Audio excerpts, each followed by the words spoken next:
Hey everyone, welcome back to the channel.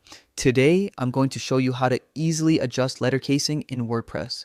Whether you want your text in uppercase, lowercase, or something in between, this full guide will walk you through every step so your site looks professional and polished. Let's dive in.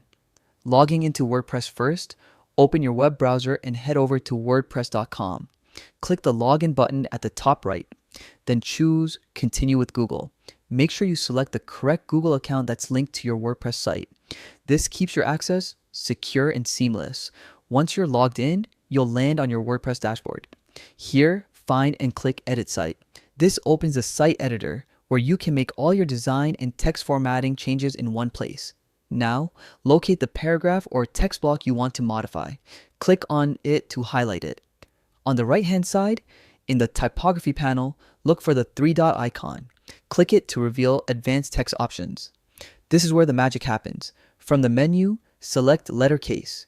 You'll see options like uppercase, lowercase, and other styles depending on your theme. Choose the one that best matches your site's design and branding. The changes appear instantly in your editor, so you can preview them live. If something doesn't look right, no worries. Adjustments are fully reversible. Experiment until your text looks perfect. And that's it. Changing letter casing in WordPress is quick, easy, and helps your content stand out. If this guide helped you, make sure to like, subscribe, and hit the notification bell for more WordPress tips and tricks. Thanks for watching, and I'll see you in the next tutorial.